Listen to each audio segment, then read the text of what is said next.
ಪ್ರಜಾಪ್ರಭುತ್ವ ವ್ಯವಸ್ಥೆಯಲ್ಲಿ ಮಾಧ್ಯಮ ಕ್ಷೇತ್ರವನ್ನು ಕಾವಲು ನಾಯಿ ಎಂದು ಕರೆಯಲಾಗುತ್ತೆ.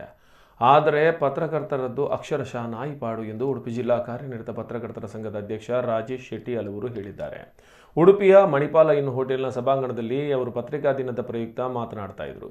ಕೊರೋನಾ ಮುಗಿದ ನಂತರ ಮಾಧ್ಯಮ ಕ್ಷೇತ್ರದಲ್ಲಿ ಸಾಕಷ್ಟು ಸ್ಥಿತ್ಯಂತರಗಳಾಗಿದ್ದು ಹಲವು ಪತ್ರಕರ್ತರು ನೌಕರಿ ಕಳೆದುಕೊಂಡು ಮನೆ ಸೇರಿದ್ದಾರೆ.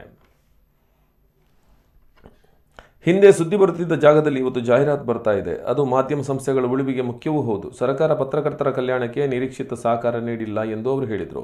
ಇದಕ್ಕೂ ಮುನ್ನ ಪತ್ರಿಕಾ ದಿನಾಚರಣೆ ಕಾರ್ಯಕ್ರಮವನ್ನು ಜಿಲ್ಲಾ ಪಂಚಾಯತ್ ಸಿಇಒ ಪ್ರಸನ್ನ ಐಚ್ ಉದ್ಘಾಟಿಸಿದರು.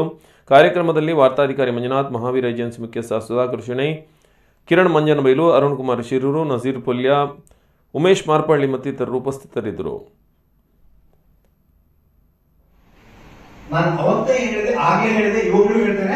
ನಮ್ಮಲ್ಲಿ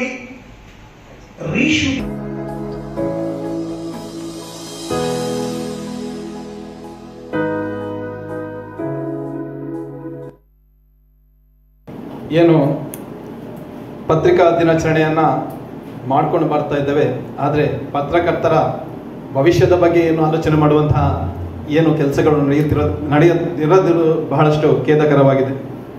ಯಾಕೆಂದ್ರೆ ಕಾವಲು ನಾಯಿ ಎಂದು ಪತ್ರಿಕೆಯನ್ನು ಹೇಳ್ತಾ ಇದ್ರು, ಈಗ ಪತ್ರಿಕೋದ್ಯಮವಾಗಿದೆ. ಆದರೆ ನಮ್ಮ ಪರಿಸ್ಥಿತಿ ಈಗ ನಾಯಿಗಿಂತ ಕಡೆಯಾಗಿದೆ, ನಾಯಿ ಪಾಡುಗಿಂತ ಕಡೆಯಾಗಿದೆ. ಕೊರೋನಾ ನಂತರದ ದಿನಗಳು ಈ ಏನು ಮಾಡಿ ಎಲ್ಲಿಗೆ ಹೋಗುದು, ಆ ಟೈಮಿಗೆ ಕಂಪನಿ ಏನು ಕೊಡೋದಿಲ್ಲ. ಈಗ ಏನಂದ್ರೆ 1 ವರ್ಷದ ನಮ್ಮ ಅಗ್ರಿಮೆಂಟ್ ಅನ್ನು ಮಾಡಿಕೊಂಡು ಕಂಪನಿಗಳನ್ನು ನಡೆಸ್ತೇವೆ ಅಷ್ಟೇ. ನಮಗೆ ಪರ್ಮನೆಂಟ್ ಯಾರನ್ನು ಮಾಡೋದಿಲ್ಲ. ಅದರಿಂದ ಗ್ರಾಮೀಣ ಪತ್ರಕರ್ತರ ಪರಿಸ್ಥಿತಿ ಈಗ ನಮ್ಮ ಹತ್ರ ನ್ಯೂಸ್ಗಳನ್ನು ಕಲೆಕ್ಷನ್ ಮಾಡ್ಕೊಳ್ತವೆ.